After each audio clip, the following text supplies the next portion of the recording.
Buenos días, esta es mi 36ª presentación. Bienvenidos. En todas mis presentaciones hemos estado revisando la doctrina de lo uno y lo múltiple.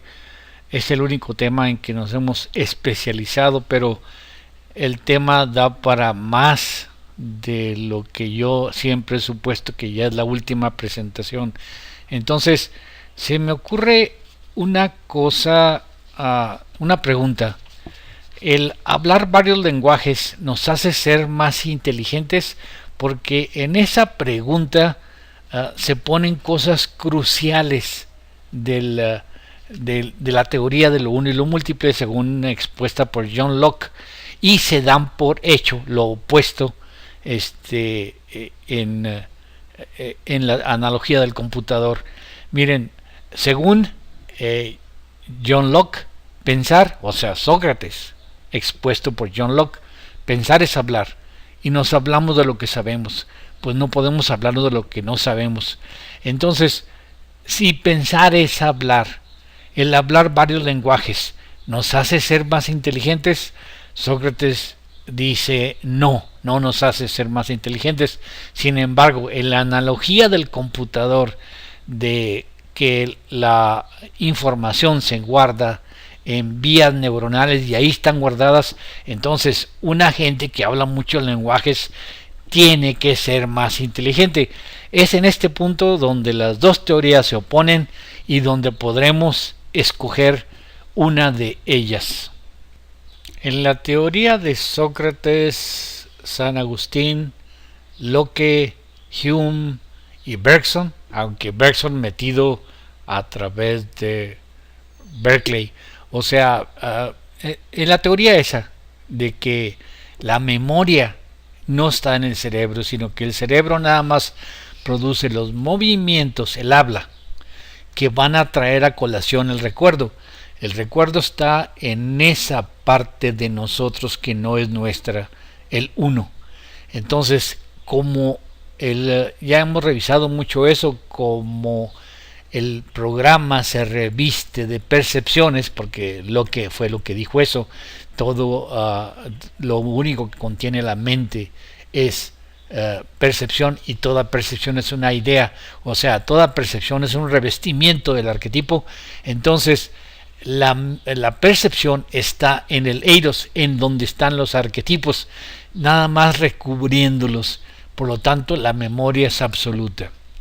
Entonces, si la memoria es absoluta y pensar es hablar, al hecho de hablar varios lenguajes no tiene por qué hacernos más inteligentes, puesto que lo único que estamos aprendiendo es otro modo de hablar, no otra forma de pensar. O sea, no estamos mejorando nuestra semántica, no estamos evolucionando en el lenguaje, sino nada más estamos aprendiendo otra lengua, lo que representaría una exuberancia, un abuso de la memoria, nada más. En la analogía del cerebro como un computador, si habláramos varios lenguajes, pues desarrollaríamos más las conexiones cerebrales, y por supuesto esa teoría dice que sí somos más inteligentes si hablamos más lenguajes. Si una teoría opina una cosa y la otra opina lo opuesto, entonces me parece a mí que la diferencia entre las dos teorías decide cuál de las dos teorías es correcta. Es decir, si estuviera el recuerdo almacenado en el cerebro, es obvio que una gente con más lenguajes tiene el cerebro más desarrollado y sería más inteligente. Claro que para poder exponer mi caso necesito que el lector esté preparado a aceptar estar equivocado, y eso nunca va a ocurrir arriba de los 18 años. Dice John Locke: no es sorprendente que en una edad madura, cuando los hombres están ocupados en los quehaceres de la vida o sumidos en la búsqueda de placeres, no se pongan seriamente a la tarea de examinar sus credos, o sea, sus cosas que dan por hecho. Y si por casualidad se disfruta del tiempo puede haber, pero interés no. Y si tiene la capacidad, esa es una cosa, la capacidad de explorar los credos, o sea, lo que nos ha movido siempre, y voluntad, ¿quién va a tener voluntad? O sea, eso prácticamente no existe. ¿Quién será el atrevido que intente mover las bases en que ha fundado todos sus pensamientos y actos anteriores y exponerse así a la vergüenza de haber estado durante tanto tiempo en el equívoco y en el error? ¿Dónde está quien sea tan intrépido para aceptar el reproche que siempre se lanza a quienes se atreven a disentir de las opiniones aceptadas? Si hablar más idiomas nos hace más inteligente, entonces el hombre más inteligente de la historia es Giuseppe Gasparo Mezzofanti, nacido en Bolonia en el 74 y muerto en el 49. Se le reputa haber hablado al menos 100 idiomas, es el único 100. No sabemos nada de quién era Mezzofanti, por supuesto no inventó nada nuevo, nada más era un coleccionista de idiomas, pero lo que sí nos está más cercano en el tiempo es William James Sidis. Este William James era ahijado de William James, el psicólogo inglés. Este William James Sidis era americano. Cuando estuvo en Harvard, el director de Harvard dijo: esta será la persona más sabia del planeta. Ya había coeficientes de inteligencia y Sidis creo que llegaba o pasaba a los 200. Hablaba 40 lenguajes, él no llegó a los 100. Empezó a trabajar en un lenguaje propio desde los 6 años. Podía aprender un idioma al día si le interesaba. A los 11 años ingresó a Harvard y al MIT, el Instituto Tecnológico de Massachusetts, y se graduó con honores en 7 carreras. A los 15 fue profesor de matemáticas en Harvard. Después, a los 17, fue profesor de matemáticas en Rice, Houston. A los 21, por trastornos mentales, fue internado en un manicomio. Este es Daniel Tammet, ya lo hemos presentado desde la tercera de mis exposiciones. Tiene memoria absoluta, pero es un retrasado mental, o sea, está calificado de genio idiota. Él aprende, hace cálculos haciendo un ábaco gigantesco y está fascinado por los números, puede distinguir cada cifra por una imagen particular de ella del 1 al 10.000. Es un exceso de memoria, pero es un obsesivo compulsivo con los cálculos. Tiene el récord 5 horas 6 minutos de tiempo requerido para dar una respuesta de un cálculo. Es pi por pi, que es inacabable. Entonces, en 5 horas 6 minutos, él estuvo dictando los números que resultaban de multiplicar pi por pi, y a las 5 horas pudo haber seguido más porque le daban tiempo a descansar. A las 5 horas 6 minutos ya la computadora ya no podía certificar su respuesta y se dio ese tiempo por dado. Entonces da conferencias para nuevos modos de percibir las cosas, obviamente que son nuevos modos por memoria. Fíjense cómo no se contradice la teoría. La percepción es un recuerdo. Entonces, la percepción puede hacerse complicadísimo como idea fantástica y servir como un ábaco gigantesco que no se va, y le van metiendo multiplicaciones y multiplicaciones y multiplicaciones. El ábaco se va agrandando, y siempre y cuando el ábaco sea leíble por la persona. Pero ¿quién demonios le va a meter, va a tener la suficiente obsesión para hacer que cada número del 1 al 10.000 tenga una imagen particular? Eso es un derroche de memoria, una exuberancia de memoria. Nada más un savant lo puede tener, porque un savant lo único que se dedica es eso, a la memoria. Entonces, ya Sidis había hecho un récord o sea, había roto un récord en el tiempo para aprender un lenguaje. Él escogió italiano escrito y se fue a la biblioteca de Nueva York y eh, leyó italiano, y a los tantos días, no sé cuántos, presentó un examen escrito de italiano y lo pasó. Ahora Tammet hizo un reto que podía aprender un lenguaje en 10 días, y una cadena de televisión, la British Broadcasting Company, BBC de Londres, aceptó el reto. Ellos iban a poner el lenguaje, iban a poner escogieron Islandia. El islandés es un lenguaje muy difícil de hablar, porque tiene una pronunciación muy complicada. Entonces la prueba iba a ser oral.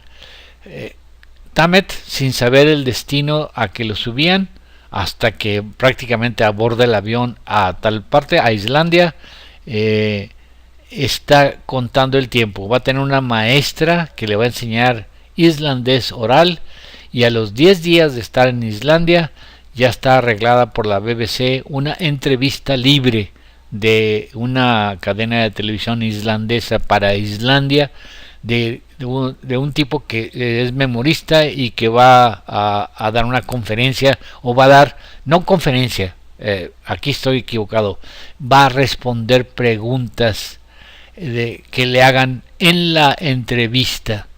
Entonces Tammet fue a Islandia, estuvo sus 9 días con su maestra de 8 horas diarias aprendiendo islandés, y pasó la entrevista sin ningún problema, respondiendo las preguntas libres de los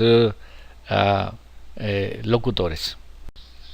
Tammet tiene el diagnóstico de savant, o sea, durante mucho tiempo él fue diagnosticado o considerado por sus maestros, por los doctores, como retrasado mental, hasta que al fin ya se le dio diagnóstico de autista.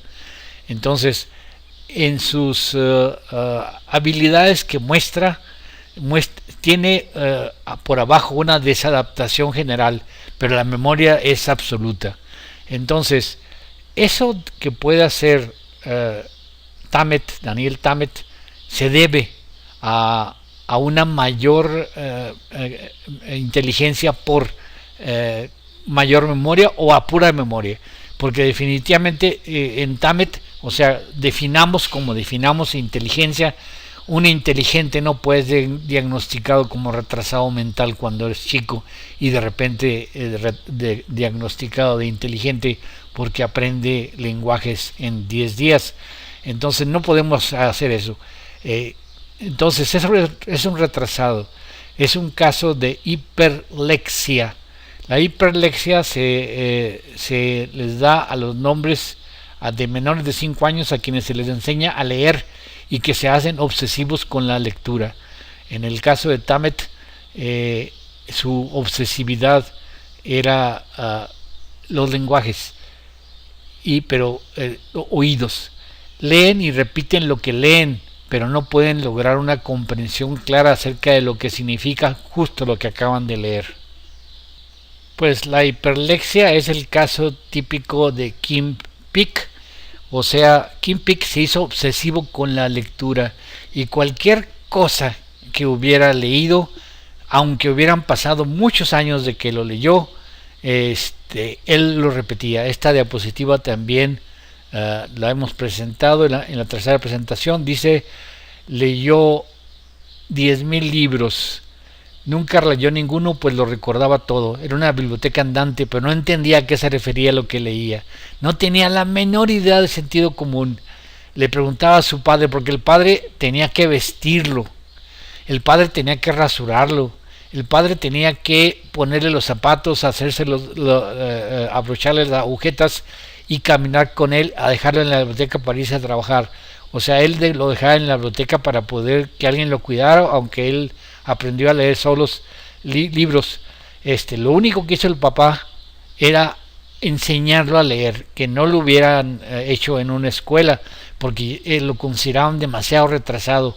Pero el papá poco a poquito lo enseñó a leer delineando los renglones y deletreando las palabras.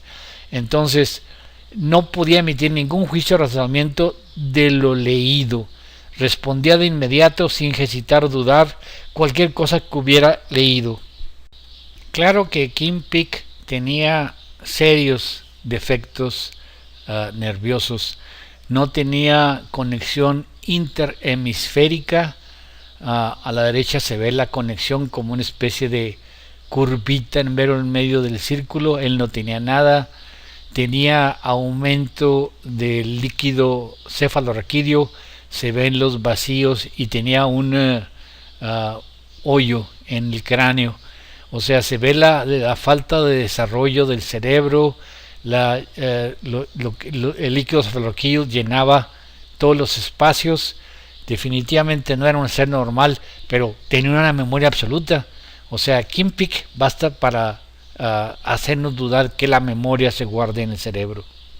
En la tercera presentación, ya no vamos a repetir, presentamos muchos casos de los savants o genios idiotas, gente que sin embargo tiene una memoria prodigiosa.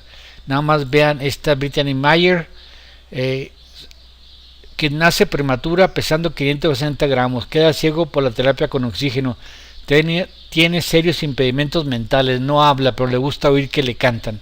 A los 2 años le compran un piano de juguete y empieza a porrearlo. Poco a poco empieza a ejecutar música que oye.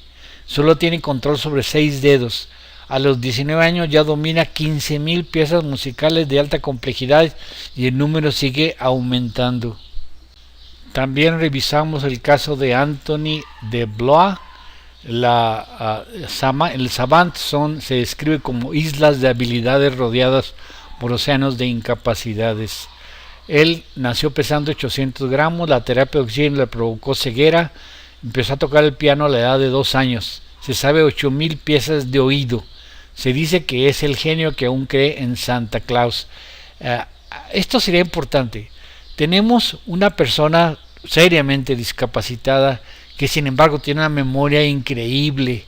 Entonces no tiene ninguna maduración, ya es una gente adulta y aún cree en Santa Claus. O sea, no hay ninguna relación entre memoria e inteligencia. Este Derek Paravicini también se presentó.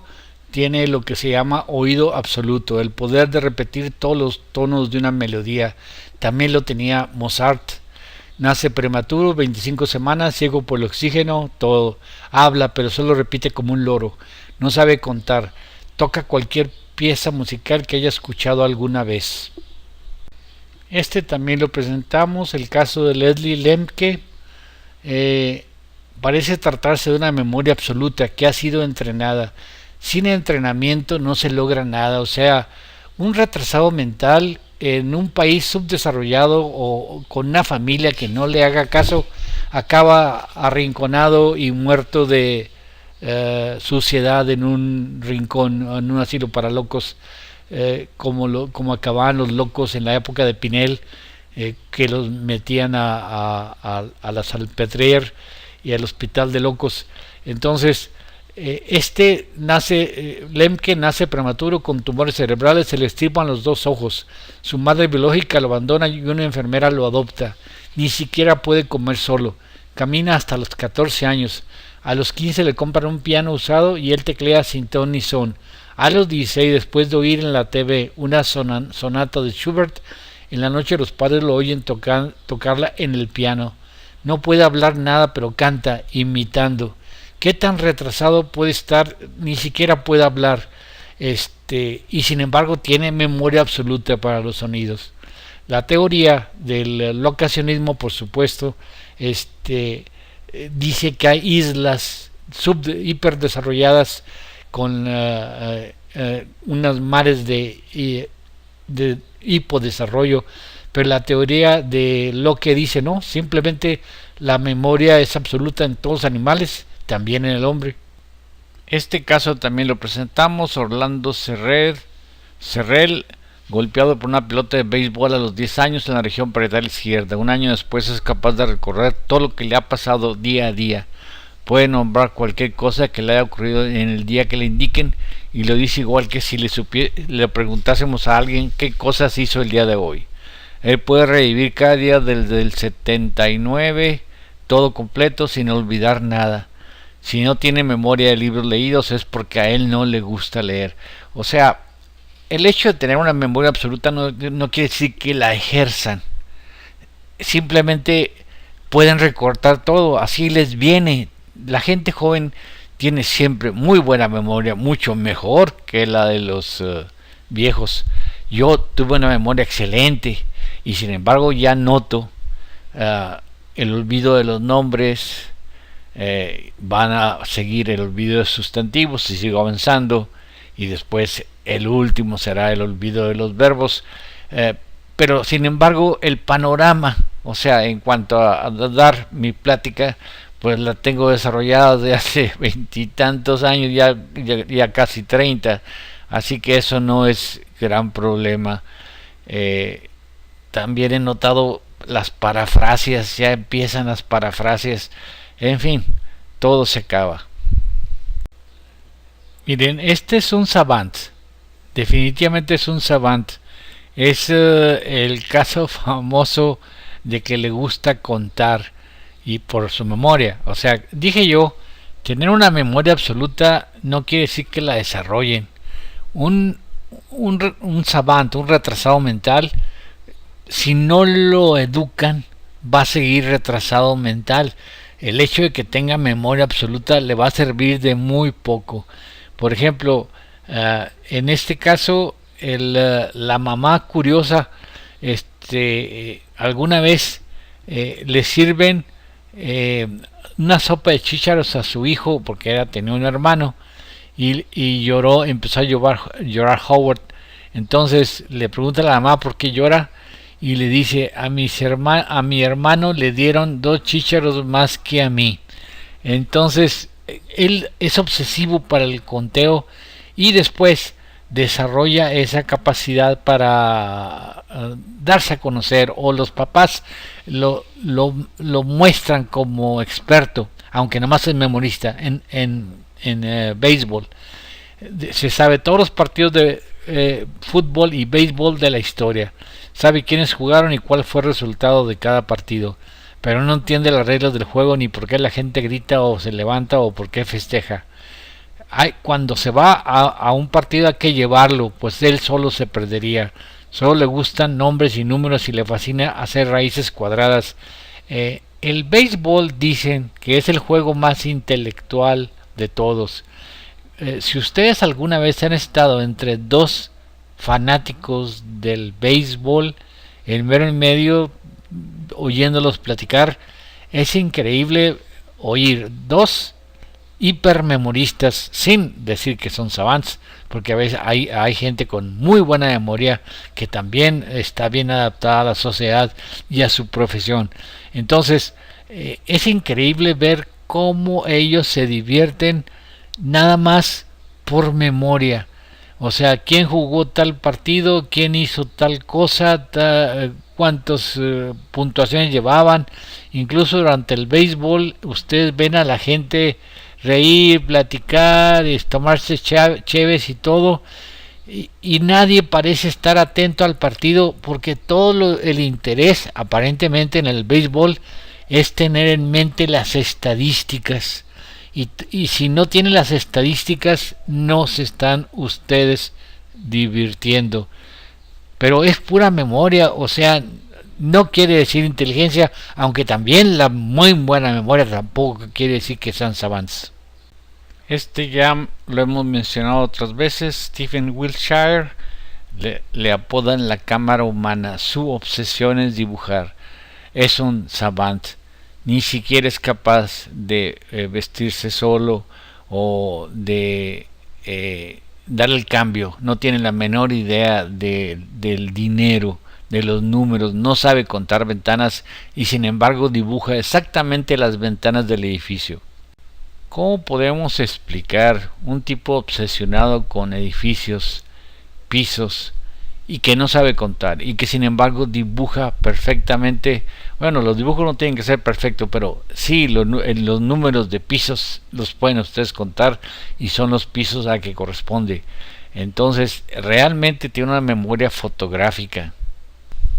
¿Qué cosa es la memoria? Porque estos cuates tienen una memoria absoluta y muchas veces tienen memoria de cosas que no se fijaron en el momento en que pasaron las cosas. Por ejemplo, por hipnosis se le puede hacer recordar un número de placas que seguramente no se fijó. Lo único que tenemos como teoría es que hay algo en el tiempo que puede ser vuelto a recuperar y puede echársele otro vistazo al mismo tiempo. Dice Stephen Wiltshire, solo tengo que concentrarme en ver un panorama. Pero ¿qué implica esa concentración? No implica, obviamente, si va viajando en helicóptero, que pueda ver cada edificio y que memorice los números de ventanas que tiene y que lo que sea. No se puede, o sea, en tiempo cronometrado, cronos, en el tiempo de la ósea, no podemos ver todo eso y además él es un savant, no sabe contar. Entonces, tiene que ser algo que se pueda regresar al instante y después volverlo a ver completamente, fijándose en detalles que no pudo haberse fijado él mientras lo estaba viendo. Dice, solo tengo que concentrarme en ver un panorama, aunque sea tan solo por unos pocos segundos. Después puedo volver a él cuando quiera, aunque mucho tiempo haya pasado desde entonces. La imagen no se va y puedo compararla con lo que dibujo. Esa cualidad también la exhibía un pintor, no recuerdo el nombre. Él tenía modelos que se le cansaban, entonces empezaba a pintar un cuadro teniendo un modelo vivo, una persona, y entonces si se cansaba dejaba el cuadro sin pintar y seguía con otras cosas y después ya no necesitaba el modelo, ya tenía el cuadro lo devolvía el momento en que estaba pintando, cada pincelada era recordable y volvía a completar el cuadro como si hubiera un modelo perfectamente con todos los detalles, o sea, cosas en las que no se fijó, efectos de sombra, efectos de esto o lo otro, sí lo hacía también a la hora correcta y todo, y se imaginaba todo, podía volver a pintar la pintura, a pintar el cuadro. Entonces tiene que ser algo de regresar al pasado. El tiempo no es lo que nosotros creemos que es. Miren, aquí está logrando Wiltshire una percepción, o sea, se está fijando en los objetos y después que se fijó en la percepción puede repetir todo a voluntad, despacio y con sistema. El modo en que lo hace es el modo de la memoria fotográfica. Generalmente una persona, un artista hace un bosquejo y después lo va completando, pero no, él empieza por detalles y los detalles se van armando exactamente como lo haría una fotocopiadora. Eso quiere decir que él tiene una memoria absoluta y sin embargo es un idiota. Entonces no hace bosquejos, no hace nada, simplemente va completando lo que está viendo aún.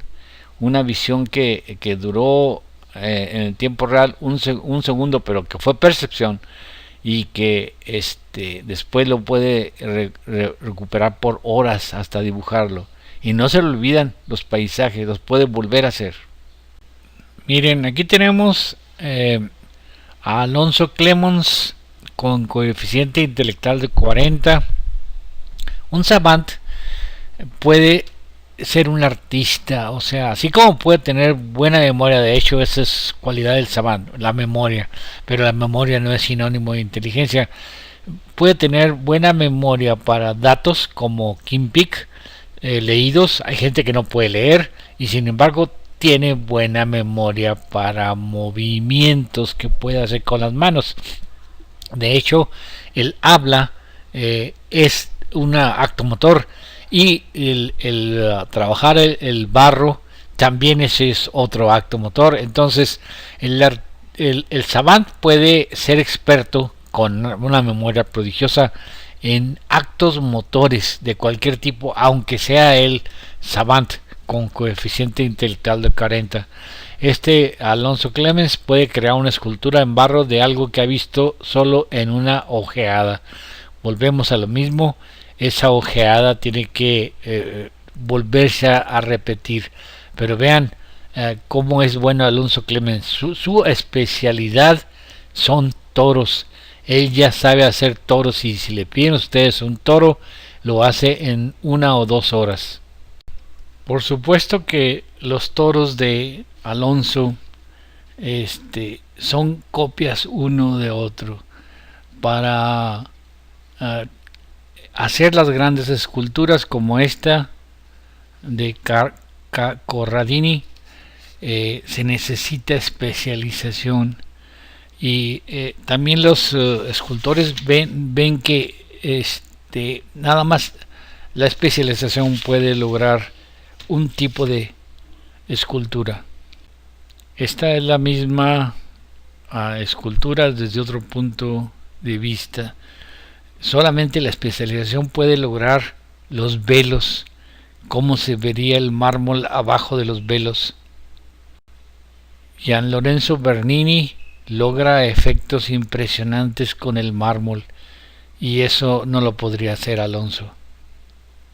Las técnicas de velos son seguidas también por otros, pero también se necesita una especialización en eso.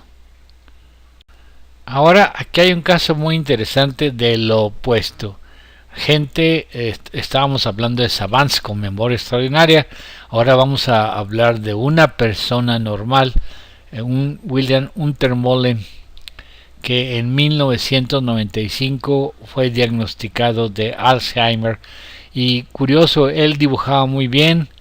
Vean la pintura de 1967 y podemos ver el avance de su enfermedad en 1996, un año después de que fue diagnosticado con Alzheimer. Lo que notamos es que la percepción es una memoria, entonces el retrato va modificándose según avanza la enfermedad. Fue diagnosticado Alzheimer en el 95, se pinta a sí mismo en el 96, se pinta a sí mismo en el 97 y se pinta a sí mismo en el 98. Vean cómo la percepción de sí mismo va cambiando porque la percepción es un recuerdo y se va perdiendo el recuerdo. En el 99 ya está muy avanzada la enfermedad, pero de ser un buen pintor y ser experto en autorretratos pasa a esto, y en el 2000 la última pintura que hizo ya nada más se pueden ver los dos ojos en una masa informe que sin embargo es todo lo que recuerda de él mismo. Ya hemos revisado este diapositiva muchas veces, un niño genio jugando ajedrez, niño prodigio, lo van a perder cuando sean adultos. O sea, es un caso de savantismo temporal. El niño tiene memoria absoluta, juega ajedrez porque se ha hecho obsesivo con eso. Con la memoria absoluta se puede jugar ajedrez. Todos los demás viejitos están tratando de pensar las jugadas. Él no tiene por qué pensarlas. Ve el cuadro, sabe todos los caminos hacia el éxito y va derrotando a todos, por más que sean. Dice Darwin, hay una diferencia entre tener memoria y tener imaginación. Darwin es del siglo XIX, entonces la palabra imaginación puede querer decir varias cosas que ya no quiere decir. Jones dice que hay gente muy limitada de intelecto, sin ningún sentido común, que logra multiplicar grandes números y que son muy buenos jugadores de ajedrez. Peacock dice que los matemáticos no tienen un razonamiento profundo y no pueden conservar varias cosas a la vez en la mente, lo cual es necesario para tener un buen juicio. Entonces tenemos por un lado el juicio y la memoria. El juicio no depende de la memoria. Esta es una vista del Everest en un punto situado a 8000 metros que se llama La Chimenea. Vean todas las cuerdas que hay, incluso hay una escalera metálica, y nada más una sola cuerda roja. La cuerda roja fue recientemente puesta. Muchos montañistas, para no llevar cuerdas, se aprovechan de las cuerdas que ya hay, pero las cuerdas que ya hay han pasado varias épocas, o sea, etapas, años en el Everest, y si ustedes se cuelgan y ponen todo su peso en una cuerda vieja y se rompe, adiós vida. Dice Reinhold Messner, un italiano del norte de Italia con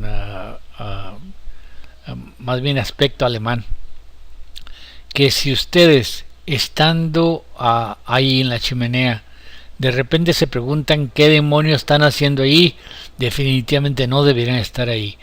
O sea, uno escala, dice él, para sentirse único, para sentir un desafío. Cuando ese desafío de repente vemos en el riesgo que estamos, en lo que podemos perder, o sea, cuando tenemos una vista panorámica de lo que estamos haciendo, pues entonces eso podríamos llamarlo sentido común. Dejar el automatismo que nos está tratando de hacer seguir a la cima, el automatismo que nos hizo formar parte de un equipo, el automatismo que nos dice sigue, sigue, sigue porque todos han llegado, ¿por qué no vas a llegar tú? Eso es, dejar ese automatismo es sentido común. Entre los poetas se da mucho la gran memoria y la incapacidad de manejar situaciones. Entre la poetisa Alfonsina Storni, pues no tiene igual en la poesía latinoamericana, y el novio de ella, los dos se suicidaron. Podríamos llamar al juicio el sentido común. Ya en varias presentaciones hemos tratado de definir qué es la inteligencia y qué es las ideas complejas de Locke. Entonces, el sentido común es el que nos dice si lo que estamos haciendo está bien o está mal. El sentido común es revisar las posibilidades y sacar la más adecuada para nuestra conducta. Por ejemplo, en el caso de Cherevsky, o sea, tenía tanta memoria él, lo descubrió Luria, porque era periodista, pero nunca tomaba notas y no necesitaba tomar notas porque todo lo que oía se le grababa, pero al rato ya no podía ni siquiera pensar bien. La memoria absoluta tenía un programa para olvidar. Él era totalmente incapaz de leer algo abstracto, tal como poesías. Obsérvese, o sea, lo abstracto es una lectura complicada. Ustedes tienen que ligar el principio, por ejemplo, supongamos que sea una poesía y necesitamos que rime. Entonces, una poesía en rima, ustedes tienen que leerla, darle una acentuación al fondo de una frase para reconocer después la misma acentuación en otra frase. Esa es la rima. La rima requiere mucha memoria porque el tipo debe conocer un montón de palabras para poder acomodarlas. La memoria es increíble para poder hacer una poesía que rime. Sin embargo, el savant no puede leer una poesía abstracta porque se olvida de los significados de las primeras palabras y no puede ligarlas con el significado de las últimas palabras. Entonces, cada palabra, dice, despertaba asociaciones que luchaban contra las que despertaban la siguiente palabra. Ahora sí, vámonos para lo del lenguaje. Recientemente yo tuve una discusión de familia acerca de mi nieta. Mi nieta vive en Estados Unidos y era acerca de si debía hablarle la mamá en español, ya que el papá nada más habla inglés. Y yo discutí que no. Pensar es hablar. Entonces, el niño tiene que tener un lenguaje para poder pensar. Si le metemos dos lenguajes, ya no va a poder pensar bien. Entonces voy a meter como argumentos este caso de que lo encontré en el video. Se llama, es un programa televisivo, Viva Lunes. Se grabó en Santiago de Chile en 1997. Es acerca de un sujeto que tiene el récord Guinness, cuando menos lo tenía en el 1996, y ya tenía 4 años con el récord Guinness de poliglotia, o sea, hablar muchos mensajes, muchos lenguajes, 58. Este es el sujeto. En realidad se dedica a dar pláticas, a explotar su talento, su obsesión por los lenguajes. Él dice que aquí en esta fecha estamos a 2000, pero es una repetición del programa, o sea, hicieron Viva Lunes 1997 y salió muy mal parado. Entonces volvieron a repetirse y salió un poco mejor parado en el 2000, y él explica por qué. Esta es una gran oportunidad porque el que tiene el récord de lenguajes aprendidos, Giuseppe Gasparo, que ya hemos citado, pues no podemos entrevistarlo, no podemos saber qué cosas o qué la calidad de su pensamiento. En cambio, con esta persona de 58 que tiene el récord Guinness, ya podemos averiguar si el hablar muchos lenguajes mejora su inteligencia o no. Él dice que su capacidad se la dio Dios, o sea, es un regalo divino, pero que siempre le han interesado los lenguajes, que nada más se concentra en algo y aprende el lenguaje, pero también la credulidad de el récord Guinness de considerar que cualquier cosa que él diga en un lenguaje, eso quiere decir que él ya domina el lenguaje. Si todo lo que podemos percibir en el acto de percepción, o sea, cuando estamos percibiendo, o sea, el estímulo no es suficiente, la mente debe estar ocupada. O sea, cuando estamos metiendo algo en el orden correcto, es indeleble, entonces no siempre lo que podemos percibir y que podemos recordar representa una mejoría para nuestra capacidad mental. El poder leer, por ejemplo, aquí está el hebreo, la Biblia en hebreo. ¿Qué cosas nos dice cuando que podemos leer la misma frase en español? O sea, ¿cuál es la ventaja de poder leerla en hebreo? Él dice que el chino cantonés y el chino mandarín son los que representaron para él el mayor interés, que tardó 3 meses en aprender cada uno de ellos. También dice que es experto en persa, urdu, y eso está en el récord Guinness. El problema con la entrevista de 1997 es que los chilenos lo pusieron en desventaja, lo pusieron con puro intelectual. Todos los de los embajadores de cosas extranjeras, de naciones extranjeras en Santiago de Chile, fueron citados para ver si era cierto lo que decía el sujeto, de que hablaba. Sami Salem, Egipto, y dijo no, él habla árabe, pero sí es árabe, pero no dijo nada acerca de lo que le pregunté.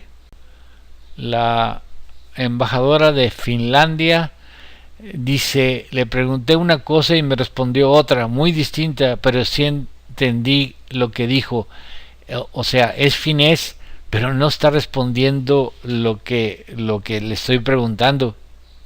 Ahora le tocó al embajador de Pakistán, Abdullah Omnibar. Él dice, léame, ya que usted es experto en Farsi, léame esto. y dice el embajador, pudo leer más o menos el 5% del texto.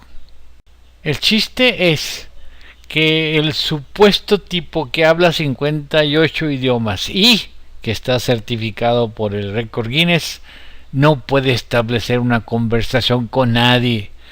La embajadora de Grecia también le trata de hablar en griego, él responde en griego, pero otras cosas distintas. A pesar de que dice que es experto en chino cantonés y mandarín, no pudo sostener ninguna conversación inteligente con el embajador de China. Lo mismo pasa con el ruso. O sea, él estaba certificado de que hablaba ruso y empieza a hablarle el embajador ruso Bosniak y él dice, bueno, no podemos hablar nada. O sea, él habla ruso, sí, cierto, pero no puede establecerse un contacto inteligente con él. Ahora, el retenedor del título mundial de lenguajes 58 lo explica. No, pues fue un truco. O sea, me ponen ustedes con puro diplomático, puro embajador, pura gente inteligente. Yo puedo hablar con campesinos, yo puedo hablar con obreros, puedo más o menos hablar, entender qué es lo que están diciendo y saber qué es lo que está escrito. O sea, lo único que vemos es memoria, no hay mejora de ninguna capacidad cognitiva. Esta es una profesora de escuela de idiomas, es otro video distinto al otro. Y ella está diciendo implícitamente de que aprender idiomas o la comentarista nos hace más inteligentes. Y luego ella tiene que sincerarse, dice, hay muy buenos traductores de una lengua escrita, y perfectos hablantes que no la escriben. O sea, estamos hablando de que hablar varios lenguajes tiene que tener un uso, y hay traductores que no saben hablarlo y hay hablantes que no saben escribirlo. O sea, ¿qué es mejor? Si ponemos a un niño por ejemplo, mi nieta, a oír español de su mamá, sin reglas, sin nada, y va a ir a la escuela a aprender inglés, ¿qué es mejor? Que hable español como su mamá le habla. Su mamá es una persona educada, es mi hija, no puedo pensar menos que eso, y le va a meter información, pero el hablar tiene que ser perfeccionado de acuerdo con los sistemas educativos que prevalecen en donde está viviendo. Y entonces aprender dos lenguas lo único que hace es distraerla de dominar su idioma. Dice, muchos de nuestros compañeros, o sea, de alumnos, no dominan su propio idioma. Dice este otro profesor de escuela de idiomas, el muchacho primero aprende simplemente a comunicarse, no aprende gramática. O sea, en la escuela de idiomas le enseñan a comunicarse, pero ¿a qué nivel? Le enseñan a comunicarse como hablaría un campesino en Estados Unidos, o le enseñan a comunicarse a un nivel más superior. Entonces, la comentarista lo cerca, dice, ¿hasta qué punto aprender una segunda lengua te ayuda a perfeccionar la gramática de tu lengua nativa? Y en ese momento la profesora y el profesor se dan un vistazo a ver quién es el que va a responder y qué van a responder, porque la cosa es, si te enseñan una segunda lengua es para que te sirva, pero hay que ver ¿para qué te sirve esa segunda lengua? ¿Nada más quieres ser traductor? No necesitas ni siquiera profesor. Un diccionario, como yo aprendí inglés a traducirlo, un diccionario y un texto en inglés. Y con eso te haces traductor. Pero yo no hablaba nada. Cuando llegué a Estados Unidos no hablaba nada. Hasta los 6 meses noté un cambio radical en mí. Empecé a pensar en inglés. Entonces, mientras no lograba pensar en inglés completo, eran puras frases y tenía que pensar en español. El lenguaje es una herramienta, tengo que comunicarme, no nada más tengo que comunicarme con otros, tengo que pensar yo, hablándome. Entonces de repente ya es suficiente, ¡pum! Hay un cambio brusco, ya piensan en inglés, ya puedes decir todo lo que tienes en inglés, pero todavía hay camino para poder ser un literato de la lengua. Acuérdense lo que decía Mario Pei: hay aristócratas de la lengua, hay demócratas de la lengua y hay tecnócratas. O sea, para ser un aristócrata de la lengua tienen que dominar su propio lenguaje y aprender un segundo idioma. Para nada les garantiza que ustedes están dominando ese segundo idioma. Por pura memoria pueden aprenderse algunas frases, por pura memoria pueden aprenderse esto y lo otro, pero no pueden sostener una conversación con una persona educada. Y ellos, después de mirarse los ojos a ver qué responder, porque los metió en un lío. O sea, ellos enseñan una segunda lengua y le enseñan gramática en la segunda lengua, pero a veces los alumnos no saben gramática de su propia lengua. Entonces ellos dicen, bueno, claro que si ustedes aprenden gramática de la segunda lengua que nosotros les enseñamos y ustedes no saben gramática de su lengua, pues a lo mejor hacen una conversión y aprenden la gramática de su lengua. Eso no es cierto. La gramática o se aprende o no se aprende. Uno aprende a hablar así nada más el uso cotidiano, o aprende a hacerlo bien con reglas gramaticales y con enseñanza.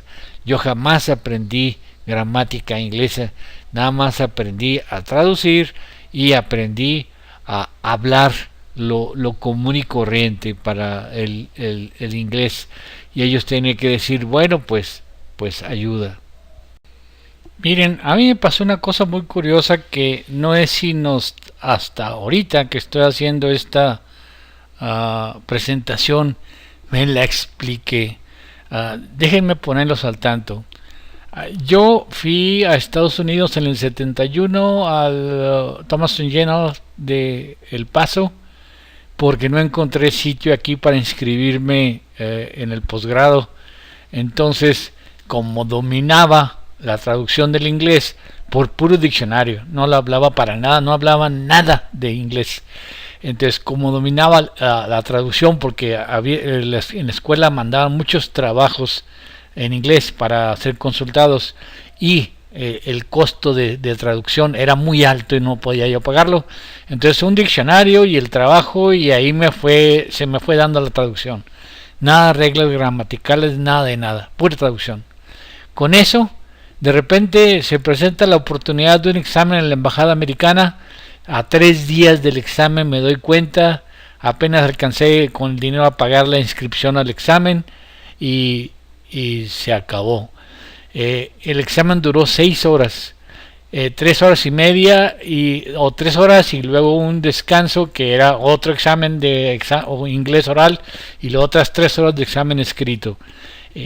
Lo pasé de pura con muy bueno, lo pasé el examen oral, lo pasé haciendo trampa. Porque yo no entendía nada absolutamente de inglés, tuve que abrir las cosas de preguntas que iban a hacer para poder darme cuenta de qué iban a hablar. Y el señor me descubrió, el que vigilaba estas, llegó, me dijo quién sabe qué cosas, se acabó, no entendí nada, y me quitó el examen. Y dije, no, pues ya marché. Y luego llega él y me dice quién sabe cuántas cosas, no le entendí ni madre, y me dio el examen. Pero yo ya había leído lo suficiente para saber de qué se trataba, y más o menos eran preguntas de opción múltiple, y más o menos con lo que leí me di cuenta de lo que iban a hablar, y traté de poner atención a lo que iban a hablar, y así logré pasar. 6, saqué 6, pasé de panzazo el examen oral, pero saqué 8.5 en el escrito, y eso me valió. Entonces, como no tenía ninguna opción en México, me fui a Estados Unidos a hacer mis cursos. En el Thomason resulta que yo no sabía hablar nada, y llegué ensayando las frases más comunes y a ver cómo me presentaba. pero resultó una gran ventaja el hecho que estuviera en la frontera.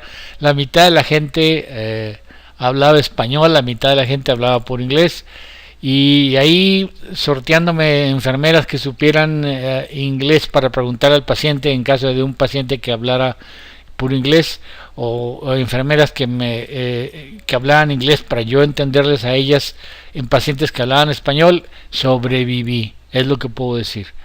A los 6 meses me di cuenta de una cosa muy curiosa.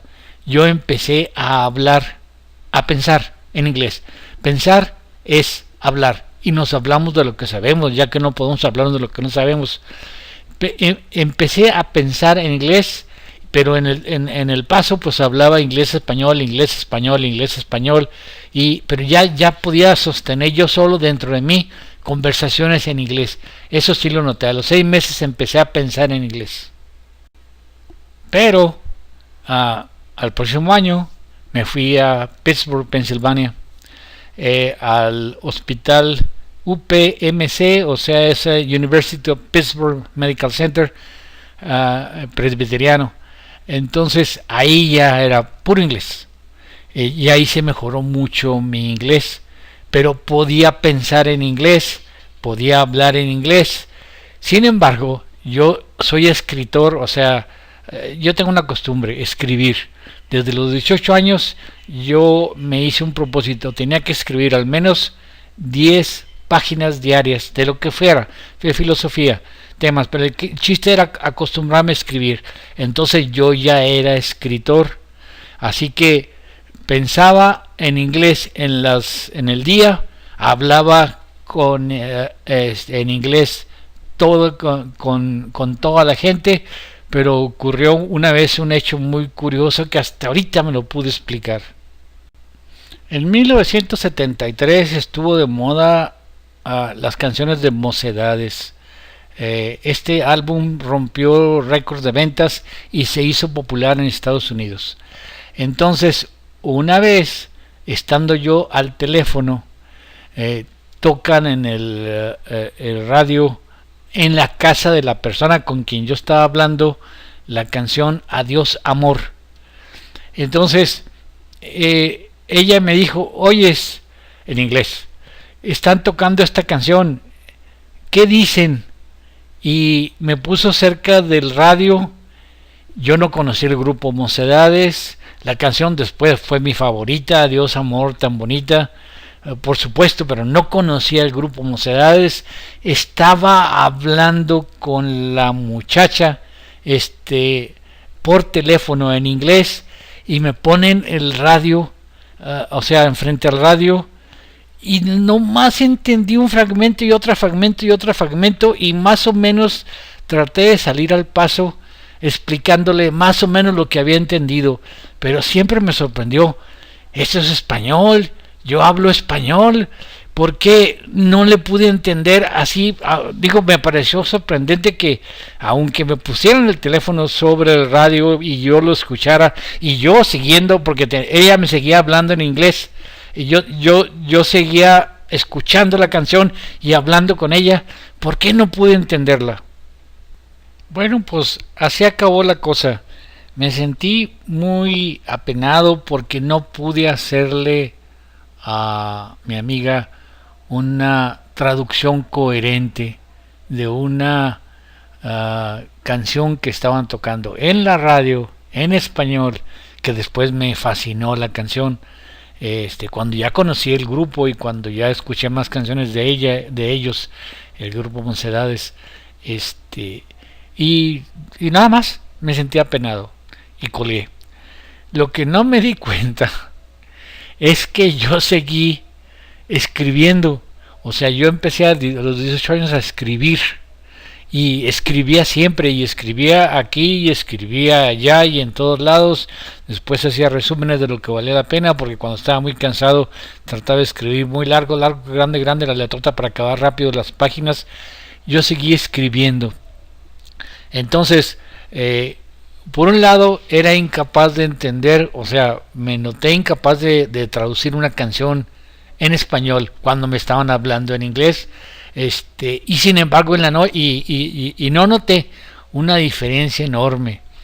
Eh, de día yo pensaba en inglés y hablaba en inglés. No tenía a nadie más que hablar español ahí no tenía ningún amigo. Pero en la noche, cuando me ponía a escribir mis cosas, yo escribía en español y no tenía ninguna dificultad para escribir en español y seguía inventando teorías y siguió evolucionando mi cerebro. Y la única explicación de esa cosa que así anacrónica, creo, no es sino hasta hoy que me di cuenta cómo es posible de que realmente yo pensaba en inglés durante esos años y sin embargo en la noche escribía en español. La única explicación es que ya la hemos citado en un lado, es lo que dice Luria, que lo que importa o sea, Luria dice que el lado motor es una función aferente, o sea, que da información para la mente. Habíamos estado pensando que el lado sensorial, o sea, que primero oímos y luego después en el cerebro interpretamos. No, el lado motor es también un sistema aferente, un cierto tipo de analizador. Entonces, realmente yo pensaba en inglés porque pensar es hablar en el día. No tenía con quién hablar más que con la gente angloparlante. O sea, todo mi pensamiento tenía que estar enfocado al inglés porque no tenía nadie de compañero y nadie con quien hablar inglés. Pero en la noche había el switch. Yo no estaba hablando en inglés, no era una cosa vocal la que estaba haciendo, estaba escribiendo mis tonterías. Entonces, el lado motor, la escritura, que ya la tenía ejercitada por muchos años, más de 30 años, en esa fecha yo tenía 27 más o menos. El lado motor escribía y la escritura pensaba por mí. Y yo mantuve un cierto nivel de sintaxis y de gramática porque no podía escribir en inglés.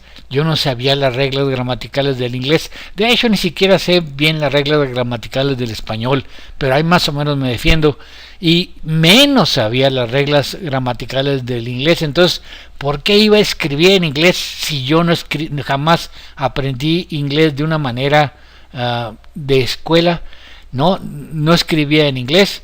Entonces, tenía que escribir en español, pero yo no batallaba nada para la transición, porque era mi mano la que me daba la información que se recibía en el cerebro, y ese era mi pensar. De día hablaba en inglés, de noche escribía en español. Hasta ahorita me doy cuenta de esa paradoja. En la misma entrevista, cuando la locutora les pone aprietos a los dos profesores y le dice: aumenta nuestra inteligencia hablar dos lenguas, y ellos se miran y al final de cuentas contestan. Es el hombre que contesta: al final de cuentas, si usted quiere adquirir conocimientos, habrá de ir a la academia. O sea, se refiere a la escuela.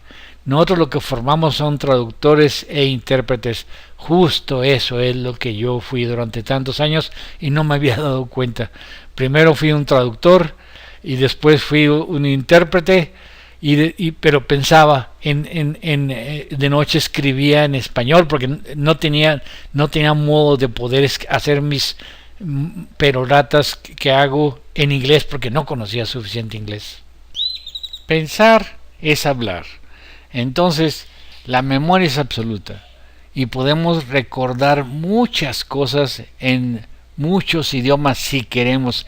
Y si eso nos sirve, por ejemplo, el guía de turista que digamos que trabaja en Suiza, pues Suiza tiene 4 lenguajes y los países que van a visitarlo pues serán otros tantos lenguajes. Entonces un guía de turista que aprende a decir lo que tiene que decir en su recorrido en 27 lenguas distintas es nomás un autómata, es un mecánico hablando lo que aprendió en esas lenguas y lo que es útil en esas lenguas, pero es incapaz de poder sostener una conversación con alguien elevada. Y esa conversación con alguien elevada nada más la puede entender en una sola lengua. Entonces, primero tiene que aprender una lengua que él domine, que se sienta cómodo. El caso más famoso es Darwin. O sea, Darwin era un tipo demasiado inteligente, muy inteligente, es de los más inteligentes que ha habido. Y él decía que una de las maldiciones que tenía, pero él no sabía, él no decía por qué, es que jamás había podido salir del inglés. Todo lo pensaba en inglés, pero pensaba muchas cosas. Es mejor tener una sola lengua, ya que pensar es hablar, y hablarnos cada vez de cosas más profundas en una sola lengua, que tener muchas lenguas de las cuales nada más tenemos recuerdos esporádicos y que podemos hablar como si fuéramos indios. Yo querer esto, lo otro, ¿qué importa eso? Bueno, pues esa es mi experiencia, aunque yo en su tiempo dominé máximo 2 lenguas, pero pues tampoco veo que el de 58 lenguas haya sacado nada distinto. Entonces esa es mi experiencia. Según la doctrina de las ideas de Locke, que hemos presentado muchas veces, nada más hay ideas simples y complejas. Tengo que aferrarme a ese concepto de Locke, porque es el mismo que el de Darwin, a pesar de que Darwin para nada conoció a Locke, nunca lo cita, aparentemente nunca lo leyó. También Darwin divide los pensamientos simples que no causan fatiga. ¿Por qué nos causan fatiga? Porque son simples, o sea, son los innatos automatismos, o sea, hacer recubrimiento siempre de los arquetipos, el recubrimiento real de Locke, y los adquiridos, que son los sonidos nuevos, imagen del hombre y cualquier objeto perceptible, también el mismo mecanismo de Locke. Y luego los pensamientos complejos, salirse de los automatismos y usar las diferentes percepciones fuera de las secuencias aprendidas y acostumbradas. En realidad, la memoria absoluta nos mete dentro de los automatismos. Al mismo esquema que empecé, nomás quiero que noten la adición. O sea, la memoria es memoria absoluta, forma parte de las ideas simples, ya sea innatas, adquiridas, reales o fantásticas. En otra diapositiva, a donde dice nueva, le pongo reales y fantásticas.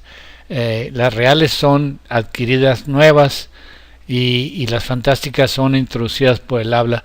Esa es la memoria. Y las ideas complejas es la semántica. El lenguaje nos mete a las ideas complejas, cualquier cosa que esa idea compleja sea. Esta diapositiva la hemos pasado muchas veces. El niño aprende lo que tiene que aprender, o sea, le mete los recubrimientos reales al arquetipo tempranamente. Ya después nada, no hace nada, porque el animal no tendría que esperar hasta los 40 o 50 años para ser inteligente. El animal debe adaptarse y rápido. Entonces todo lo demás que le metemos es pura memoria. Eso no se va a heredar. Dice a la derecha, el lenguaje no es un subproducto de la inteligencia, el lenguaje es la inteligencia misma. Más vale aprender bien un lenguaje y subir ahí a ideas complejas con un solo lenguaje, que hablar mucho, 58 lenguajes. Seguimos con el mismo concepto de lo que presenté al inicio. Nada más fíjense lo que causa el arrastre. O sea, todas las cosas se arrastran. Como somos seres únicos, todo nuestro ser está presente toda la vida. Entonces somos seres únicos, la unicidad, todo nuestro pasado está presente. Entonces la memoria se arrastra. Ese sería el arrastre de la memoria simple. Pero el pensamiento cambia, porque también hay un arrastre semántico, pero el arrastre semántico origina que nuevos conceptos se agregan a los viejos conceptos. El pensamiento sí cambia. Esto ya está presentado. El arrastre de la memoria simple es que se mantiene intacta la memoria simple, aunque se arrastre. mientras que las ideas complejas dependen de que la semántica cambie. Dice Luria, el pensamiento cambia. Al final de cuentas, el cambio en el pensamiento, el arrastre de las ideas complejas, el aprender religión y filosofía nos cambian y nos hacen distintos, mientras que la memoria absoluta nos lleva a la técnica. Esto ya lo hemos presentado. Las dos ideas, o sea, las simples y las complejas, son percepciones y por tanto recuerdos, pero la asociación de recuerdos en cierta forma, eso es lo que lo hace cansado y cambiante. Entonces esas recuerdos o asociaciones complicadas e indirectas son las que cambian con la educación, mientras que las ideas simples que conducen a la técnica son puros recuerdos o asociaciones sencillas, directas, indelebles. Entonces la memoria no nos hace más sabios y meternos a aprender 58 lenguas no nos hace más sabios. Esto también lo hemos presentado, es una variante de la anterior. Las ideas simples están realmente dedicadas a prestar ayuda al ser el más fuerte o apto. O sea, las ideas simples son las que se manejan los animales. Y las ideas complejas son las humanas. No tienen ninguna ventaja real, sino solo una ideal. O sea, es la virtud que se aprende y que a pesar de que no tiene ninguna ventaja, podemos practicarla. Ya con las ideas de Damasio, que dice que las emociones nos manejan, pero que debemos aprender a manejar las emociones, queda así. El control del impulso sería la idea compleja, porque el impulso del programa nos adentra en los automatismos y la única forma de poder controlar el impulso es salirnos de los automatismos. Esta diapositiva fue presentada desde la tercera de mis ensayos. La memoria absoluta pertenece al animal y pertenece a la técnica, mientras que la religión y la filosofía pertenecen a las ideas complejas. Hay una cosa del lenguaje que si seguimos, o sea, hay dos teorías, la de la analogía del computador, que dice que tenemos un cerebro único, privilegiado, excepcional, una maravilla en la naturaleza, y la teoría de lo uno y lo múltiple, la de Sócrates, que dice que pensar es hablar. Entonces, hay un experimento que se hizo en 1965 con una familia que adoptó un chimpancé. Bueno, ellos eran de Reno, Nevada, y la Universidad de Reno les pagó a los dos educadores para que cuidaran a un chimpancé de 10 meses. Lo adoptaron como su hija y le enseñaron el Ameslan.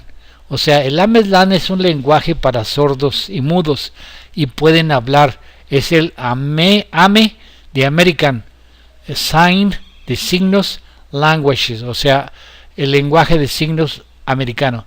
Entonces, el Ameslan le sirve a los sordomudos americanos para conversar entre ellos. Y la familia lo aprendió y se trató de comunicar con el chimpancé. Washoe es por una área de Estados Unidos en donde estuvo la chimpancé.